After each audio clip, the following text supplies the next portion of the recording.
చిన్న ప్రార్థన చేసుకుని వాక్య భాగంలోకి వెళ్దాం. పరలోకమందున మా కన్న తండ్రి, నీ యొక్క పరిశుద్ధమైన పాదాలకు నమస్కారం తెలియజేస్తున్నాం. మరొక దినాన్ని మాకు అనుగ్రహించినందుకు స్తోత్రాలు. నీ దయ, నీ కృప, నీ కనికరంతో కాపాడుతున్న దేవా, నిన్ను స్తుతిస్తున్నా. నీ పక్షాన నీవు నిలబెట్టుకున్న నీ దాసునైనా నేను అల్పజ్ఞుడను, పాపిని, నిష్ప్రయోజకుడను. కేవలం నీ ప్రేమ, నీ కృప చేత మాత్రమే నీవు నిలబెట్టావు. అభ్యంతరపరచ చూచే సాతాను, దురాత్మ, చీక శక్తుల ప్రభావాన్ని తొలగించాను. నీ కొరకు ఉన్నతంగా మేము భక్తి చేయనట్లుగా దీవించమని, అన్ని విషయాల్లో సహాయం చేయమని క్రీస్తు యేసు పేరిట ప్రార్థిస్తున్నాం తండ్రి. ఆమేన్. ప్రేమనా దేవుని పిల్లారా, గత బుధవారం ఒక అంశాన్ని మనం ధ్యానం చేసాం. అదేంటంటే బైబిల్ భక్తి సాధన. బైబిల్ భక్తి సాధన అనే విషయాన్ని మనం ధ్యానిస్తూ, అది మొదటి భాగాన్ని మనం పోయిన వారం చూసాం. అయితే ఈరోజు దాని యొక్క రెండవ భాగాన్ని మనము చూద్దాం, పూర్తి చేద్దాం. గలతీయులకు రాసిన పత్రిక 4వ అధ్యాయము 19వ వచనం చదువుకొని ఆలోచన చేద్దాం. గలతీయులకు రాసిన పత్రిక 4వ అధ్యాయము 19వ వచనం. నా పిల్లలారా, క్రీస్తు స్వరూపము మీ యందు ఏర్పడు వరకు మీ విషయమై మరలా నాకు ప్రసవ వేదన కలుగుచున్నది. పౌలు గారు గలతీయ సంఘానికి రాస్తూ చెబుతున్నటువంటి మాట, క్రీస్తు స్వరూపము మీ యందు ఏర్పడు వరకు. పౌలు గారు ఇక్కడ రాసే మాట దేవుని యొక్క మాట. దేవుడు తన యొక్క ఉద్దేశంలో ఏమని మన పట్ల ఆలోచన కలిగి ఉన్నాడంటే, ఆయన ఎలాంటి గుణలక్షణాలు కలిగి ఉన్నాడో వాటిని కూడా మనలో చూడాలన్నది ఆయన యొక్క ఆలోచన. ఆయన ఎలాంటి గుణలక్షణాలు కలిగి ఉన్నాడో వాటిని మనలో చూడాలన్నది దేవుని యొక్క ఆలోచన ఉన్నది. కాబట్టి భక్తి అనే విషయాన్ని మనం ఆలోచన చేస్తూ ఉన్నాం. భక్తి అంటే దేవుడు కొన్ని విషయాలు దాంట్లో ఉంచి ఉన్నాడు. భక్తి అనే విషయంలో, ఆ భక్తి అనే విషయంలో ఏవేవైతే ఉన్నాయో వాటిని మనం పొందుకోవడమే భక్తి. దేవుడు చెప్పిన విషయాలు కొన్ని భక్తిలో ఉన్నాయి. ఆ భక్తి, ఆ చెప్పిన విషయాలు పొందుకోవడమే భక్తి. చూడండి, కేవలం మనం ఆహారము, ధనము, ఆరోగ్యం దేవుని వద్ద నుంచి పొందుకోవడం మాత్రమే భక్తి అని అనుకుంటారు. కాదు, అది పొరపాటు. దేవుడు తనకంటూ కొన్ని విషయాలు ప్రతి మానవునిలో ఉంచాలి, చూడాలి అనుకొని ఉన్నాడు. దాన్ని భక్తి అన్నాడు దేవుడు. ఇక్కడ గలతీ 4వ అధ్యాయం 19వ వచనంలో గలతీ సంఘానికి పౌలు గారు చెబుతున్నారు, గలతీ సంఘంలో ఉన్న వారికి పౌలు గారు చెబుతున్నారు, మీలో క్రీస్తు స్వరూపము ఏర్పడాలి అంటున్నాడు. క్రీస్తు స్వరూపం చూసారా? పౌలు గారు ఏమంటున్నారంటే, గలతీ సంఘంలో ఉన్న ప్రతి విశ్వాసిలోనంట యేసు ప్రభు యొక్క గుణలక్షణాలు ఏర్పడాలంట.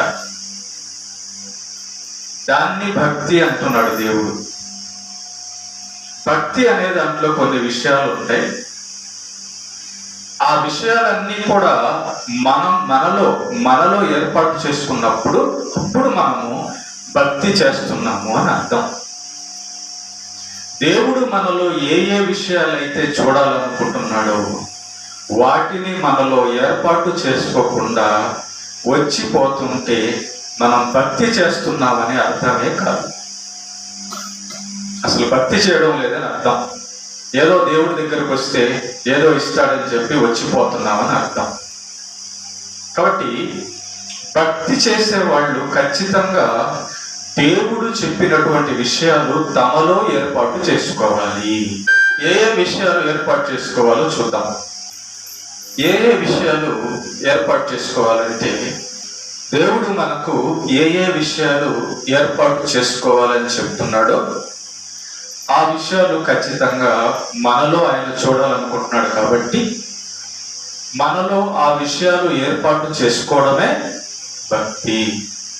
అలాంటి గుణలక్షణాలు మనం కలిగి ఉంటేనే దేవుని వద్ద నివాసం చేయగలం. ఏమండి?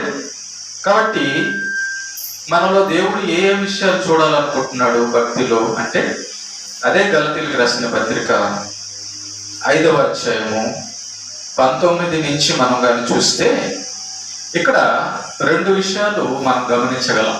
అదేంటంటే, దేవుని వద్దకు రాకముందు మనం ఎలా ఉన్నామో ఆ విషయాలు, దేవుని వద్దకు వచ్చిన తర్వాత దేవుడు మనలో ఏం చూడాలనుకుంటున్నాడో ఆ విషయాలు, 2 భాగాలు ఇక్కడ మనం చూడగలం. ఒకటి, దేవుడి వద్దకు రాకముందు మనలో కొన్ని ఉన్నాయి, వాటిని మనం ఏర్పాటు చేసుకున్నాం. అదేంటో చూద్దాం. 19వ వచనం, శరీర కార్యములు స్పష్టమై ఉన్నవి, అవేవనగా జారత్వము. నెంబర్ 1 జారత్వము. దేవుని వద్దకు మనం రాకముందే, నిజమైన దేవుడైన యేసుక్రీస్తు దగ్గరికి రాకముందట ఒక మనిషిలో జారత్వం ఉంటుందట. జారత్వం అంటే ఏంటి? పెళ్లి కాకముందే తప్పు చేయడం అన్నమాట జారత్వం అంటే. పెళ్లి కాకముందే ఎవరైతే తప్పు చేస్తారో వాళ్ళని జారులు అంటారు, జారత్వం అంటారు దాన్ని. చూసారా, లోకంలో పెళ్లి కాకముందే అబ్బాయిలు అమ్మాయిలు తప్పులు చేస్తున్నారు కదా. కాబట్టి పెళ్లి కాకముందే తప్పు చేయడం అనేది జారత్వం. అది యేసు ప్రభు దగ్గరికి రాకముందు ఉన్న గుణలక్షణాలు కదా. తర్వాత అపవిత్రత. మన శరీరాన్ని పవిత్రంగా ఉంచుకోకుండా పాపం చేసి అపవిత్రపరచుకోవడం, రకరకాల పాపాలు చేసి అపవిత్రపరచుకోవడం, ఇవన్నీ మనలో ఉండేవి. ఇప్పుడు మనం చదువుతున్నదంతా కూడా ఏంటంటే, యేసు ప్రభు దగ్గరికి రాకముందు మనలో ఉన్నవి, మనలో ఏర్పాటు చేసుకున్నవేదో దేవుడు తెలియజేస్తున్నాడు. నెంబర్ 1 జారత్వం అంట, నెంబర్ 2 అపవిత్రత, 3 కాముకత్వం. మొదటిది జారత్వము. అంటే భక్తిలో కాకుండా భక్తిహీనతలో ఉండే వాటిని మనం చూస్తూ ఉన్నాం.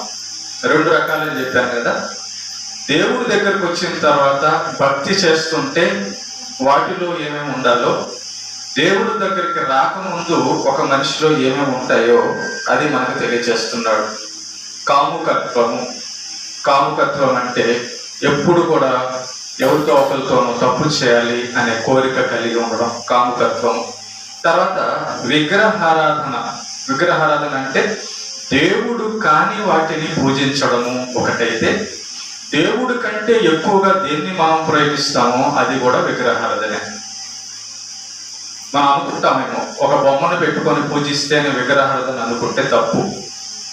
దేవుడి కంటే తల్లిదండ్రులనైనాను, బిడ్డలనైనాను, డబ్బునైనాను, మన శరీరాన్నైనాను, ఇక దేనినైనాను మన మదిలో మనసులో పెట్టుకుంటే అది కూడా ఒక విగ్రహం అన్నమాట. దాన్ని కూడా పూజిస్తున్నామని అర్థం, దానికి కూడా మనం లోబడ్డామని అర్థం. కాబట్టి విగ్రహారాధన అంటే ఏదో బొమ్మను పూజించడం మాత్రమే కాదు, మన మనస్సులో దేవుని కంటే ఎక్కువ దేనికి స్థానం ఇస్తామో అది కూడా మనకు దేవుడిలాగానే ఉంటుంది. కాబట్టి మనలో భక్తికి ముందు విగ్రహారాధన ఉండేది. తర్వాత అభిచారం. అభిచారం అంటే మన మనస్సులో చెడుని ఆలోచించుకోవడం. మన మనస్సులో చెడు ఆలోచించడము అభిచారం. ఇవన్నీ కూడా మనలో ఉండేవి భక్తికి ముందు, యేసు దగ్గరికి రాకముందు. తర్వాత ద్వేషములు. చూడండి, ఒకరిని ద్వేషించడం, ఒకరిని ప్రేమించడం, మంచి చేసినా కూడా ఓర్చుకోలేకపోవడం, ద్వేషం. ఇది భక్తిహీనుల్లో కనబడేటటువంటి లక్షణాలు. తర్వాత కలహము. కలహం అంటే జగడాలు. ఊరికినే తగాదాకి వెళ్ళిపోతుంటారు, ఎవరి మీదకైనా తగాదాకి వెళ్తుంటారు. తగాదాకి వెళ్ళడానికి ఇష్టపడి ఉండడం, కలహము, మత్సరము, కుళ్ళు, ఓర్చుకోలేకపోవడం అన్నమాట. ఎవరైనా బాగున్నారనుకో వాళ్ళ మీద ఓర్చుకోలేకపోవడం, ఎవరన్నా మనకంటే బాగా చేస్తున్నారనుకో వాళ్ళ మీద ఓర్చుకోలేకపోవడం. తర్వాత క్రోధం, చంపేయాలన్న కోపం అన్నమాట. ఒక మనిషిని చంపేయాలన్న కోపం. కక్షలు అంటే ఎవరైనా మనకి ఏదైనా చేస్తే వాళ్ళని ఎలాగైనా చంపేయాలని చెప్పని పగ పెట్టుకోవడం అనమాట, కక్ష పెట్టుకోవడం. తర్వాత భేదములు, తేడాలు చూపించడం. ఇదిగో నేను గొప్పదాన్ని, నువ్వు పనికిరాని దాన్ని, ఇదిగో మా వాళ్ళు గొప్పవాళ్ళు, నువ్వు పనికిరాని వాళ్ళు అని భేదాలు చూపించడం. నేను పెద్ద కులం, నువ్వు చిన్న కులం, నేను నాకెంత తెలుసా, నేనెంత తెలియగలదాన్ని తెలుసు, నువ్వు పనికిరాని దాన్ని అని భేదాలు చూపించడం అన్నమాట. ఇవన్నీ భక్తికి ముందు ఉన్నటువంటి. తర్వాత విమతములు, అసూయ చూసారా, పడలేకపోవడం అన్నమాట. ఎవరన్నా ఏదన్నా చేస్తే, ఎవరన్నా బాగుంటే, అరే వాళ్ళు బాగైపోతున్నారే, వాళ్ళు సుఖంగా ఉన్నారే, వాళ్ళు ఆనందంగా ఉన్నారే అని ఓర్చుకోలేకపోవడం అసూయ. మత్తతలు, అల్లరితో కూడిన ఆటపాటలు, అల్లరి చూసారా, సినిమా పాటలన్నీ కూడా అల్లరి పాటలే, జోకులన్నీ కూడా ఆ లోకంలో ఉన్నవన్నీ కూడా అల్లరివే. అలాంటి అల్లరితో కూడిన ఆటలు, పాటలు ఇవన్నీ కూడా భక్తిహీనతలో ఉంటాయి. భక్తిహీనత అంటే దేవుని దగ్గరికి రాకముందు ఉన్నటువంటి గుణలక్షణాలు. ఇప్పుడు మనం చదువుకున్నవన్నీ కూడా దేవుని వద్దకు రాకముందు మనలో ఉన్నవి. మరి దేవుని వద్దకు రాకముందు ఇవి ఉన్నాయి, మరి దేవుడి దగ్గరకు వచ్చిన తర్వాత ఇవి పోవాలి. అదే భక్తి. అదే భక్తి అంటే. దేవుడి వద్దకు రాకముందు ఇవన్నీ ఉన్నాయి, దేవుని వద్దకు వచ్చిన తర్వాత ఇవన్నీ పోవాలి. అప్పుడే దేవుని వద్దకు వచ్చిన తర్వాత ఇవన్నీ ఎవరిలో పోతాయో వాళ్ళే భక్తి చేస్తున్నారు అని అర్థం. వాళ్ళే నిజమైన భక్తి చేస్తున్నారని అర్థము. మరి లోకంలో ఎన్ని ఉన్నాయి, వాటిని మనం విన్నాం, చూసాం. మరి దేవుడి దగ్గరకు వచ్చిన తర్వాత భక్తి అనే మాట మనకు కనబడుతుంది. మరి ఆ భక్తిలో ఏమేమి ఉన్నాయి? లోకంలో ఉన్న పాపాలన్నీ చూసాం, అవన్నీ విడిచిపెట్టాలంట. రైట్. మరి దేవుడి దగ్గరకు వచ్చిన తర్వాత దేవుడు మనలో ఏమేమి చూడాలనుకున్నాడో, ఆయన స్వరూపం, ఆయన గుణలక్షణాలు ఏంటో వాటిని మనం ఏర్పాటు చేసుకోవడమే యేసు దగ్గరకు వచ్చి మనం పొందాల్సిన స్వరూపం. ఇప్పుడు దేవుడు మనతో చెప్తున్నాడు, వీటిని గురించి నేను మునుపు చెప్పిన ప్రకారం ఇటు వాటిని చేయవారు దేవుని రాజ్యమును స్వతంత్రించుకొనరని మీతో స్పష్టంగా చెప్తున్నాను. నిజమే, ఇలాంటివన్నీ ఉన్నవాళ్ళు పరలోకం ఎట్లా వెళ్తారు? వెళ్ళలేదు. కక్షలు, క్రోధాలు, విగ్రహారాధన, అసూయ, అల్లరి ఇవన్నీ ఉన్నవాళ్ళు పరలోకం వెళ్ళలేరు. ఎందుకంటే పరలోకంలో ఉన్న దేవుడు పరిశుద్ధుడు. పరలోకము నీతిమంతుల రాజ్యం. అది అక్కడికి వెళ్ళి నేను ఆమె మీద తగాదా వేసుకుంటాను, ఆయన్ని కొడతాను నేను అంటే దేవుడు ఒప్పుకోడు. ఇక్కడ ప్రవర్తించినట్టే పరలోకానికి వెళ్ళి కూడా ప్రవర్తిస్తానంటే కుదరదు. అందుకే దేవుడు ఇక్కడే ఫిల్టర్ చేస్తున్నాడు. ఇక్కడే ఒక స్వరూపానికి నాకు చూపించు అంటున్నాడు. నేను చెప్పిన గుణలక్షణాలు నీలో విని నేర్చుకొని ఏర్పాటు చేసుకో అంటున్నాడు. అదే మెయిన్ పాయింట్ అన్నమాట.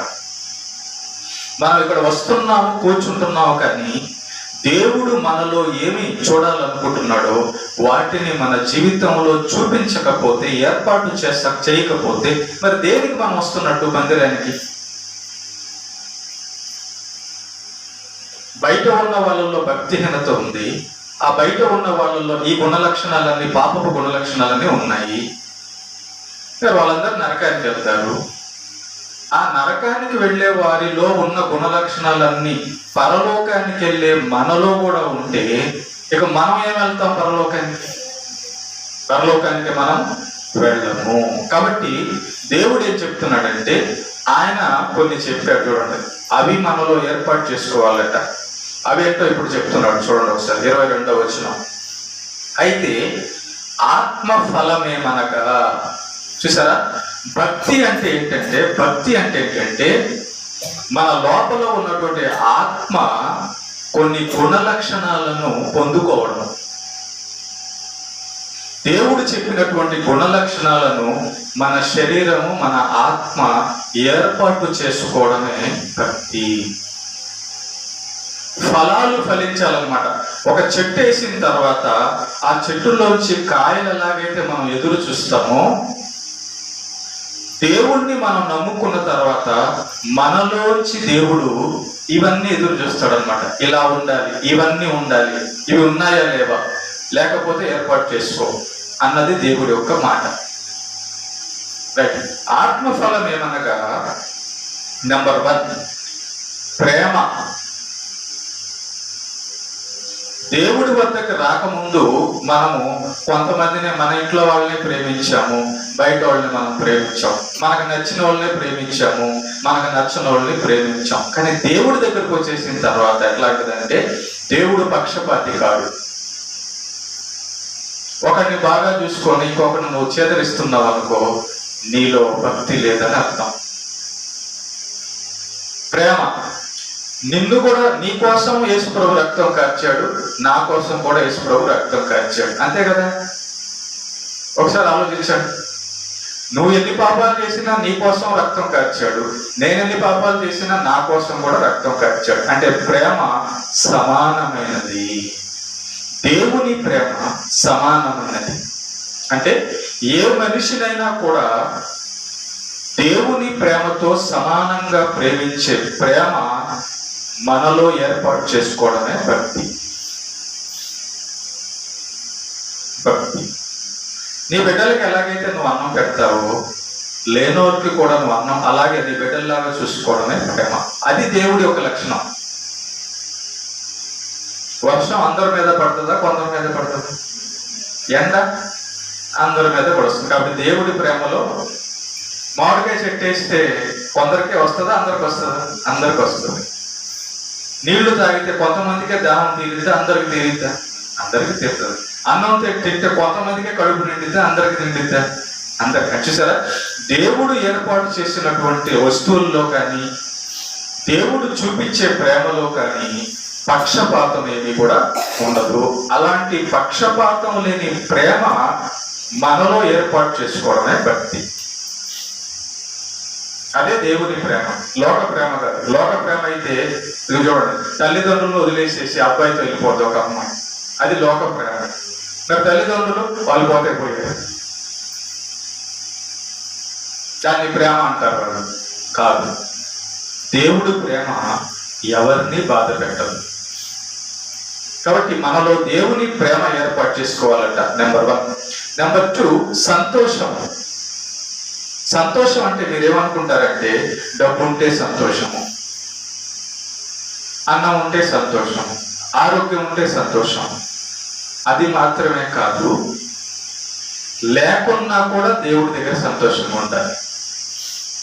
ఆరోగ్యం ఉన్నా లేకున్నా, డబ్బున్నా లేకున్నా, మనుషులున్నా లేకున్నా, దేవుని వద్ద మనం సంతోషించగలగాలి. దేవుడు ఉన్నాడని సంతోషించగలగాలి. వాక్యం దగ్గర సంతోషించాలి. మనం టీవీ దగ్గర సంతోషిస్తాం, అన్నం దగ్గర సంతోషిస్తాం, ఆశల దగ్గర సంతోషిస్తాం. కానీ దేవుడు మందిరానికి రావడంలో సంతోషించడం అది చూడాలనుకుంటున్నాడు దేవుడు మనలో. వాక్యం చదవడంలో సంతోషించడం అది చూడాలనుకుంటున్నాడు. మనం బైబిల్ తీసుకొని సంతోషంగా చదవడం అనేది దేవుడు మనలో చూడాలనుకుంటున్నాడు. మనం ఆయనకు ప్రార్థన చేయడానికి వచ్చేటప్పుడు, నేను ప్రార్థన చేయడానికి వెళ్తున్నా, సంతోషంగా ప్రార్థన చేయడానికి రావడం అనేది, దేవునికి సంతోషంగా ప్రార్థన చేయడానికి రావడం అనేది ఆయన చూడాలనుకుంటున్నాడు మనలో. కొంతమంది మందిరానికి రావడం అంటే బాధ, కొంతమందికి పాటలు పాడాలంటే బాధ, సిగ్గు, కొంతమందికి వాక్యం చదవాలంటే బాధ.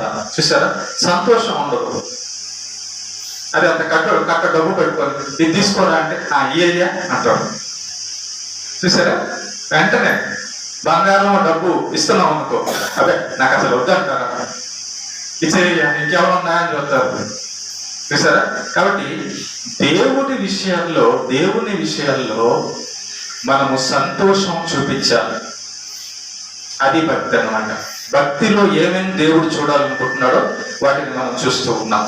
సంతోషం. తర్వాత సమాధానం అంటే ఏంటి? నువ్వు దేవుడి దగ్గరకు వచ్చిన తర్వాత ఇంకెవరితో కూడా గొడవ పెట్టుకునే పని చేయకూడదు.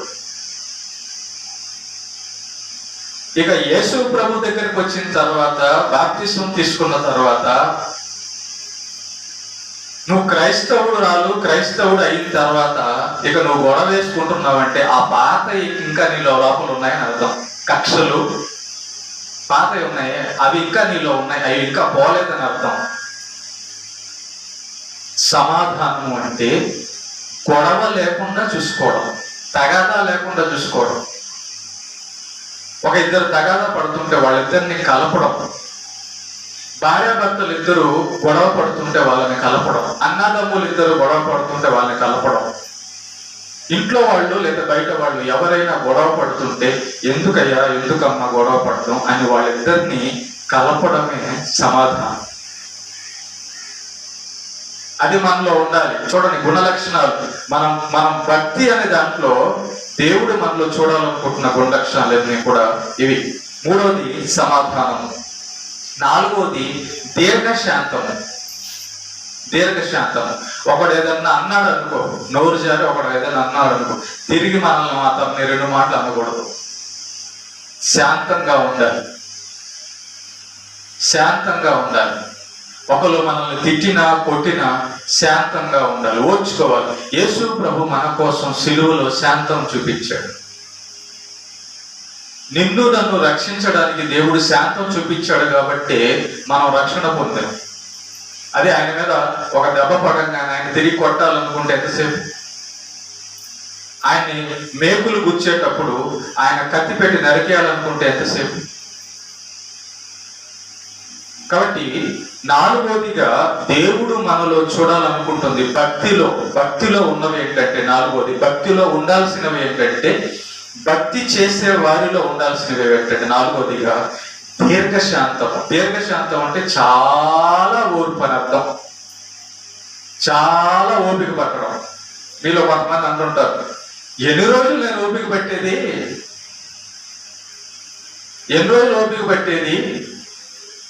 అంటుంటారు. చచ్చిపోయే వరకు ఓపిక పడతారు. అర్థమైందా? ఎప్పటి వరకు? చనిపోయే రోజు వరకు కూడా ఓపిక పట్టాలి. దీర్ఘశాంతం అంటే అదే. మనం చనిపోయే రోజు వరకు కూడా దేవుడు మనల్ని భరించలేదా? మన కోసం శాంతి వహించడం లేదా? వహిస్తున్నాడు. ఆయనలో ఉన్న గుణ లక్షణాలే మనలో కూడా దేవుడు చూడాలనుకుంటున్నాడు. కాబట్టి నాలుగోదిగా మనం భక్తి చేస్తుంటే మనలో దీర్ఘశాంతం ఉండాలి. నాలుగోదిగా ఇవన్నీ జాగ్రత్తలు ఉండాలి. ఇవన్నీ మనలో ఉంటేనే, ఏర్పాటు చేసుకుంటేనే దేవుడికి నచ్చుతాం, పరలోకానికి వెళ్తాం. భక్తి అంటే అదే. భక్తి అంటే ఏదో వచ్చి 2 పాటలు పాడేసి డఫర్లు కొట్టి ఏదో 10 రూపాయలు వేసి వెళ్ళిపోవడం కాదు భక్తి అంటే. అది భక్తి కాదు. అది ఇదిగో ఇప్పుడు దేవుడు చెప్తున్నాడే, వీటన్నిటినీ మన లోపల చూపించగలిగితే, మన జీవితంలో ప్రవర్తనలో చూపిస్తే అప్పుడు మనం భక్తి చేస్తున్నాం అని అర్థం. నాలుగోది దీర్ఘశాంతం. 5 దయాళత్వం, దయ చూపించడం. లేనోళ్ళు ఎవరైనా వస్తే వాళ్ళకి చూపించడం, లేనోళ్ళ మీద ఏదైనా కనికరించడం, ఏదన్నా వాళ్ళకి ఇవ్వడం, మన దాంట్లో వచ్చి వాళ్ళకి ఇవ్వడం, దయ చూపించాలి. ఒకవేళ ఏదన్నా మన విషయంలో పొరపాటు చేసినా తిరిగి వాళ్ళని మనం కక్ష పెట్టుకోకుండా వాళ్ళ మీద దయ చూపించడం. మన బిడ్డలు అంటోళ్లే కదా, మన అక్క చెల్లెళ్ళు అంటోళ్లే కదా, మన అన్న తమ్ముళ్ళు అంటోళ్లే కదా అని వాళ్ళ మీద మనం దయ చూపిస్తే దేవుడు కూడా మన మీద దయ చూపిస్తాడు. ఎవరు ఎక్కడిపోతే నాకేందో అనుకుంటే అది కఠినం. ఎవరు ఏమైతే నాకేంటి, నా బెల్లం బిడ్డలు, నా ఇంట్లో వాళ్ళు బాగుంటే చాలు అనుకోవడం కఠినము. ఎవరి పట్లనైనా దయ చూపించడం దేవుని గుణం. దయగా ఉండాల, ప్రతి మనిషి మీద దయగా ఉండాల, దయ చూపించాలి. కఠినంగా ఉండకూడదు, గర్వించకూడదు. ఓకేనా? దయాళుత్వం. ఐదవది. ఆరవది మంచితనము. చెడుతనం మనలో ఉండకూడదు. ఇందాక చెప్పినవన్నీ కూడా ఆ దేవుడి వద్దకు రాకముందు మనలో ఉన్నవన్నీ కూడా చెడుతనాలే. ఇవన్నీ నిన్ను చూసినప్పుడు ఎవరైనా ఏమనాలంటే మంచివాడు, మంచిది అనాలి. నువ్వు ఎవరితో పడితే వాడితో గొడవ వేసుకుంటున్నావు అనుకో, నేను మంచిది అట్లా అంటారు. నువ్వు అసూయ కలిగి ఉన్నావు అనుకో, మంచితనం లేనట్టే. నీలో దయాళుత్వం లేదనుకో, మంచితనం లేనట్టే. మనలో దేవుడు చెప్పినవన్నీ మంచి ఉంటాయి చూసావా? దేవుడు చెప్పినవన్నీ మంచి. ఆ మంచి అంతా మనలో పెట్టుకుంటేనే మనం మంచోళ్ళు అని అర్థం. ఈ మంచోళ్ళే పరలోకానికి వెళ్తారు. ఈ మంచితనాన్ని తమలో పెట్టుకున్న వాళ్ళే పరలోకానికి వెళ్తారు. మంచితనము చెడుతనం కాదు, మంచితనం. దేవుడి దగ్గరకు వచ్చిన తర్వాత మనలో ఏముండాలి అంటే మంచితనం ఉండాలి. దేవుడు మంచివాడు కాబట్టి దేవుని పిల్లలైన మనం కూడా మంచితనము కలిగి ఉండాలి. మంచితనం, క్యారెక్టర్ మనలో. ఎన్నోది? ఆరోది. ఇక ఏడోది విశ్వాసము. దేవుడు చెప్పిన ప్రతి మాట నిజమని, దేవుడు చెప్పినట్టుగా జరుగుతుందని ఆయన మీద పూర్తిగా నమ్మకం పెట్టుకోవడమే విశ్వాసం. ఈ విశ్వాసం లేకుండా మనం చేసే భక్తి కాదు. భక్తిలో ఉండాల్సింది విశ్వాసం. చూడండి, దానియేలు సింహాల బోన్ లోపలికి పోయేటప్పుడు భయపడలేదు, విశ్వాసంతో ఉన్నాడు. ఏ విశ్వాసంతో? నా దేవుడు నన్ను కాపాడుతాడు. షడ్రకు, మెషకు, అబేద్నెగోలు అగ్నిగుండంలోకి పోయేటప్పుడు భయపడలేదు. కారణం ఏంటి? విశ్వాసంతో ఉన్నారు. చూసారా? భక్తి చేస్తుంటే మన నోట, మన జీవితంలో విశ్వాసం కనబడాలి. మనం విశ్వాసులుగా కనబడాలి. భక్తి అంటే విశ్వాసులుగా కనబడాలి. ఎదుటోళ్ళు మనల్ని చూసినప్పుడు ఏమనాలో తెలుసా? ఎంత విశ్వాసం ఈమెకి, ఎంత విశ్వాసం ఈయనకి అని అనాలి. దేవుడి మీద ఎంత విశ్వాసము. ఏంటి, అనారోగ్యం పాలైనా ఇంకా దేవుడిని నమ్ముతున్నావా? పేదరికం వచ్చినా ఇంకా దేవుడిని నమ్ముతున్నావా? విశ్వాసం అనేది మన జీవితంలో ప్రేమ దేవుని బిడ్డలారా కనబడాలి. భక్తిలో విశ్వాసం అనేది కూడా ముఖ్యం. విశ్వాసం లేకుండా మనం ఏ పని కూడా చేయలేము. విశ్వాసం లేకుండా దేవుణ్ణి మనం అర్థం చేసుకోలేము. విశ్వాసం లేకుండా దేవుని కార్యాలు చేయలేము. ఎందుకో తెలుసా? విశ్వాసం అనేది ఎంత ముఖ్యమైనదో చెప్తానని. సాతాను వచ్చి అంటాడు, ఆ దేవుడు నిన్నేం ప్రేమిస్తాడులే, దేవుడు నిన్నేమో రక్షిస్తాడులే, నువ్వు ఇలాంటి దానివి, నువ్వు అలాంటి వాడివి, ఇక నువ్వేం పనికి వస్తావు దేవుడికి అని చెప్తాడు సాతాను గారు. నీ బతుకంతా చెడ్డది, నువ్వే ఇంకా దేవుడి దగ్గరికి వదిలేము, ఏం ఉపయోగపడతావు అని అంటాడు. నువ్వేం చేయలేవు, నువ్వేం పనికిరావు, నీ వల్ల కాదు, నిన్నేం చేయలేడు దేవుడు, నీకేం సాయం చేయడని ఇలా అవిశ్వాసంలో, అనుమానంలో సాతాను పెట్టేస్తాడు. కాబట్టి అప్పుడు మనకు కావాల్సింది ఏంటో తెలుసా? విశ్వాసం.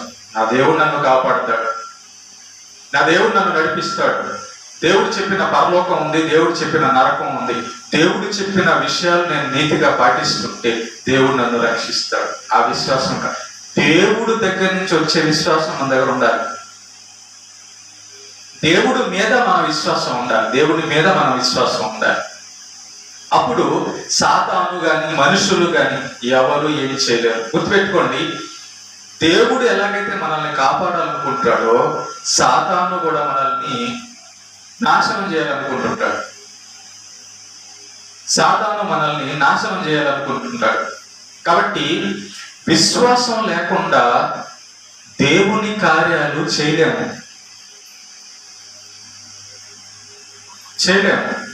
విశ్వాసం లేకుండా దేవుని మందిరానికి రాలేము. విశ్వాసం లేకుండా బైబిల్ చదవలేము. విశ్వాసం లేకుండా ప్రార్థన చేయలేము. విశ్వాసం లేకుండా సాతాన్ని జయించలేము. విశ్వాసం లేకుండా పరిశుద్ధులుగా మారలేము. విశ్వాసం లేకుండా పరలోకాన్ని గురించి మనం ఆలోచించలేము. పరలోకానికి సిద్ధపడలేము విశ్వాసం లేకుండా. మొట్టమొదటిది విశ్వాసమే ఈ చెప్పిన గుణాలన్నింటిలో. అది మనలో కనబడాలి. దేవుడు అబ్రహాముని పరీక్షించినప్పుడు బిడ్డని ఇమ్మన్నప్పుడు విశ్వాసం ఉందో లేదో చూడాలనుకున్నాడు. భయపడుతున్నాడో లేదో చూడాలనుకుంటాడు. చూసారా? 7వదిగా విశ్వాసము. కాబట్టి తర్వాత 8వది సాత్వికము. సాత్వికం అంటే ఏంటంటే, నువ్వు ఎవరితో మాట్లాడేటప్పుడైనా తగాదా వేసుకున్నట్టుగా మాట్లాడకూడదు. కోప్పడినట్టుగా మాట్లాడకూడదు. సాత్వికంగా మాట్లాడాలి.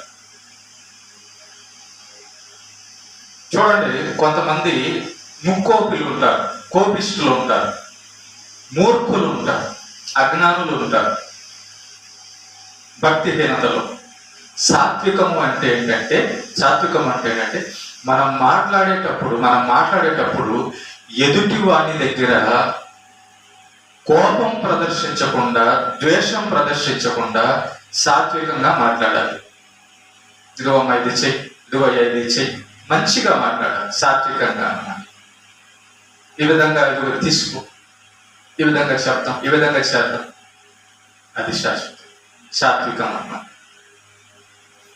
ఎప్పుడు తగాదాలు వస్తాయంటే, నువ్వు మాట్లాడే మాట ఎదుటివాడే వ్యక్తి విషయంలో అదేదో బలవంతంగా చేసినట్టుగా, తిట్టినట్టుగా, కొట్టినట్టుగా ఉంటేనే తగాదాలు వస్తాయి.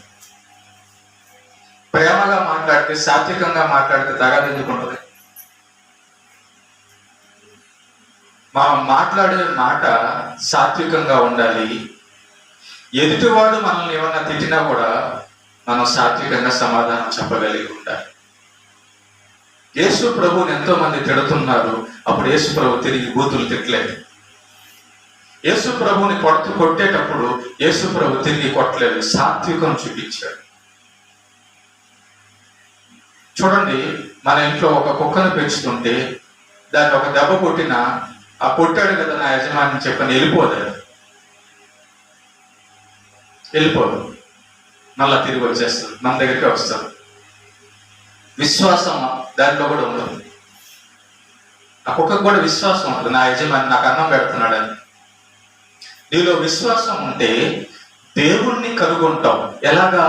దేవుడే నాకు అన్నం పెడుతున్నాడు, దేవుడే నాకు బలం ఇస్తున్నాడు, దేవుడే నాకు ఈ శరీరాన్ని ఇచ్చాడు, దేవుడే నాకు ఈ ఆత్మనిచ్చాడు, దేవుడే నా పాపాలన్నీ కూడా, వాటన్నిటికీ కూడా తన ప్రియకుమారుడైన యేసుక్రీస్తు ద్వారా రక్షణ, విమోచన ఇచ్చాడు. ఇది విశ్వాసం.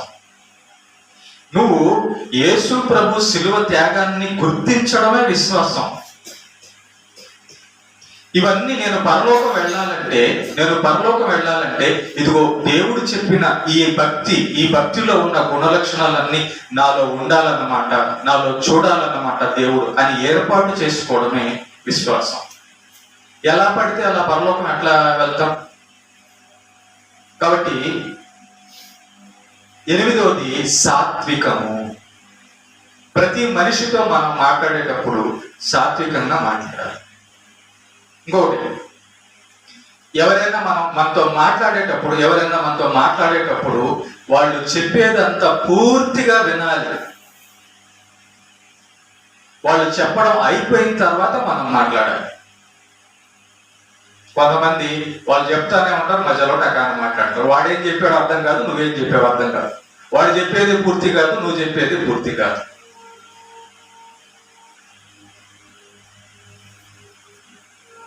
ఒక చిన్న ఉదాహరణ చెప్తాను ఇది అర్థం కావడానికి.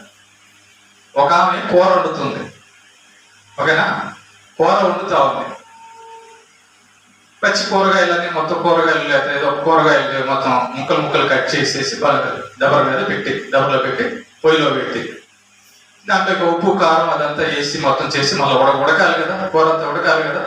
ఈ లోపల ఇంకో కారం వచ్చేసి ఆ కూర దించేసి ఆమె కూర పెట్టింది. ఆమె పోసిన దొండకాయలు లేదా మొత్తం తీసుకొచ్చి పెట్టింది. పెట్టగానే ఈమెం చేసింది, ఆ దవరని తీసి మళ్ళీ 5 దవర పెట్టింది. ఇప్పుడు రెండింటిలో ఏ కూర అయింది? 2 అవు. అదే కదా, 2 అవు. కూర అవ్వాలంటే మొదటిదన్నా పూర్తిగా ఉడకాల, రెండో కన్నా పూర్తిగా ఉడకాల. అర్థమైందా?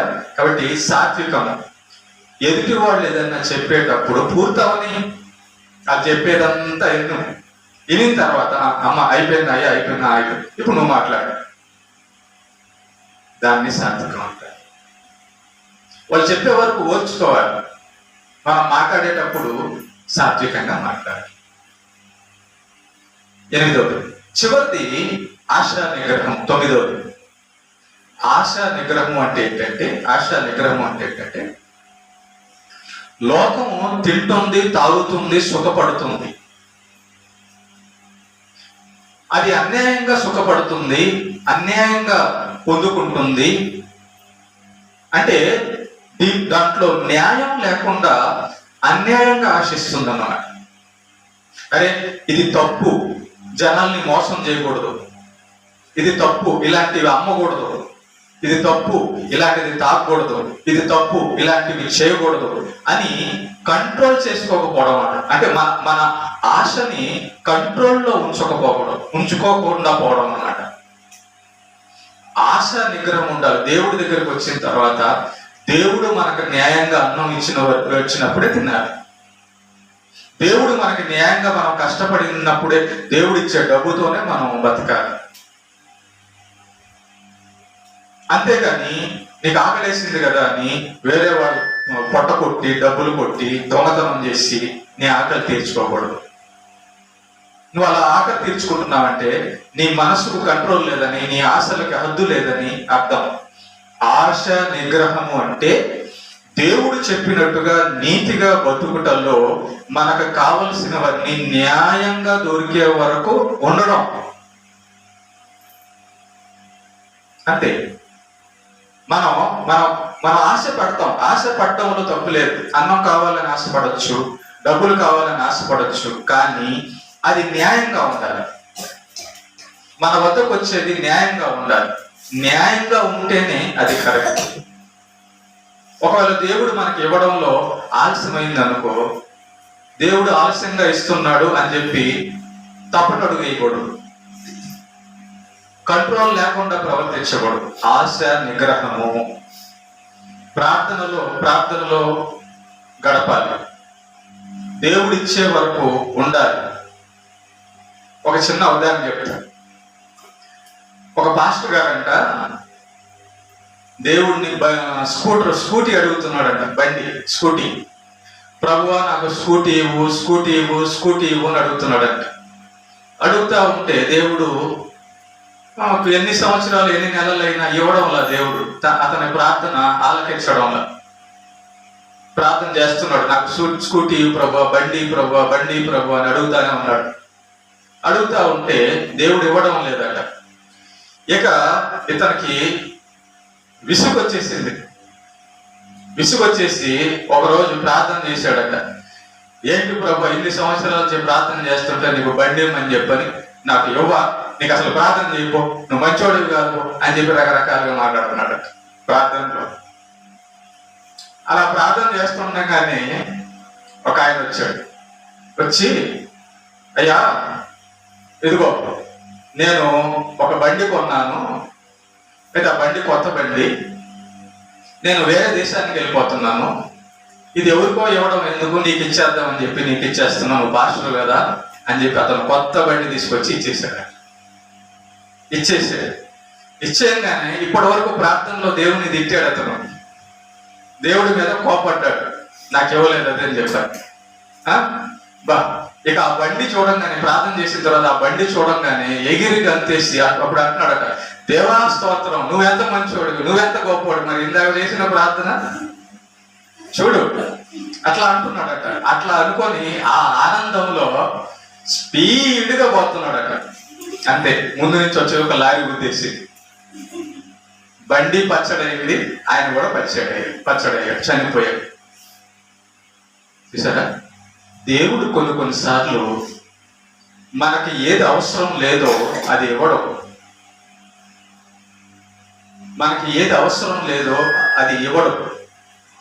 మనం ఏదైనా అవసరమైంది దేవుణ్ణి అడిగినప్పుడు ప్రార్థన చేసేటప్పుడు ఒకవేళ అది ఆలస్యం అయితే దేవుడికి అప్పగించేసేయాలి అంతే. ఆయన చిత్త ప్రకారం మనం వెళ్ళాలి. చూడండి, బండి అడిగాడు, బండి కోసమే సంవత్సరాలు ప్రార్థన చేశాడు. ఒకరోజు బండి ఎక్కాడు, పోయాడు అంతే. ఏమైంది?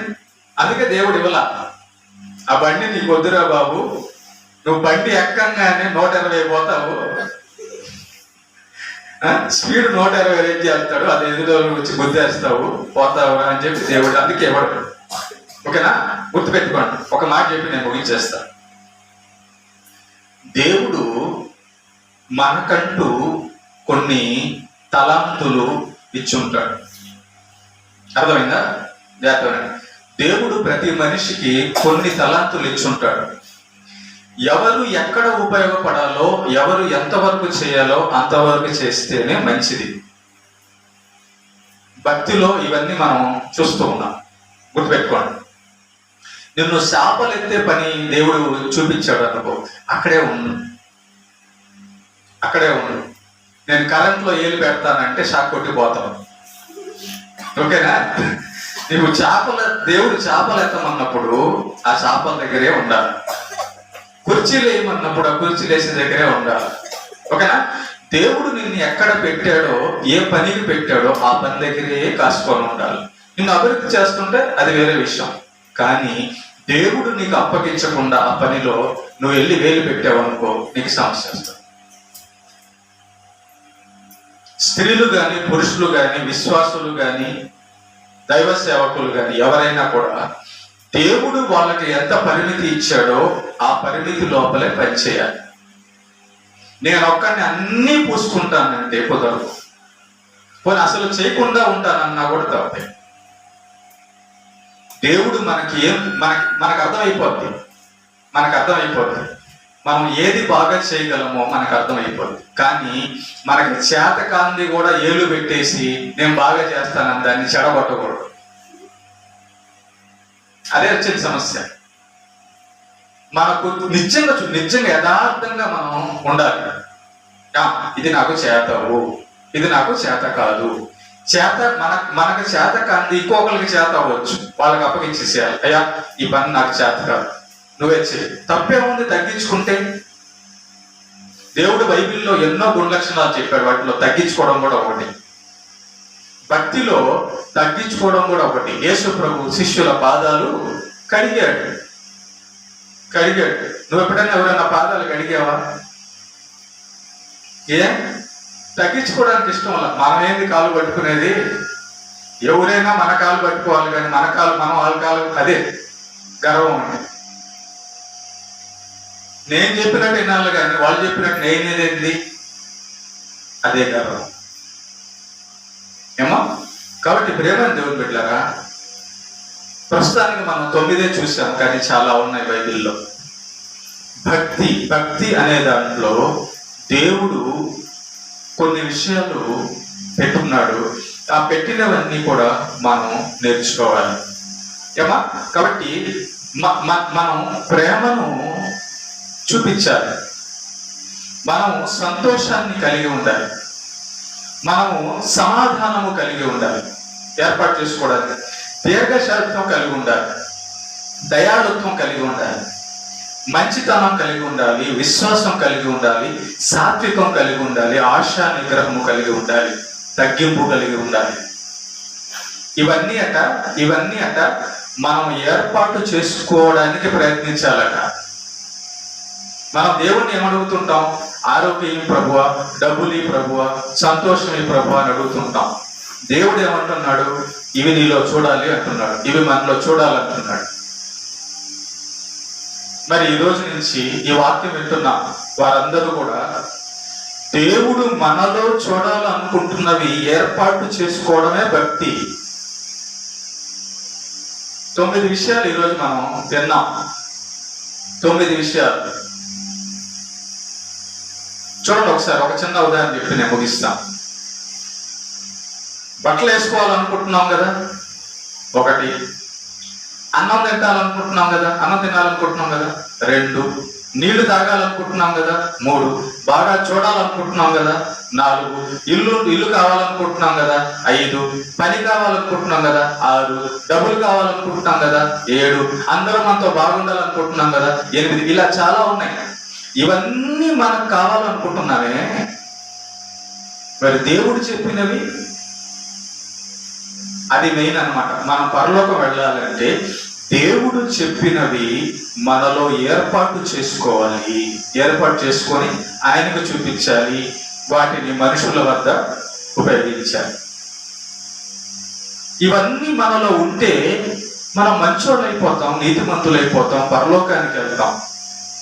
ఇవన్నీ ఏంటి? పరలోకానికి మనల్ని అర్హులుగా చేసేవన్నమాట.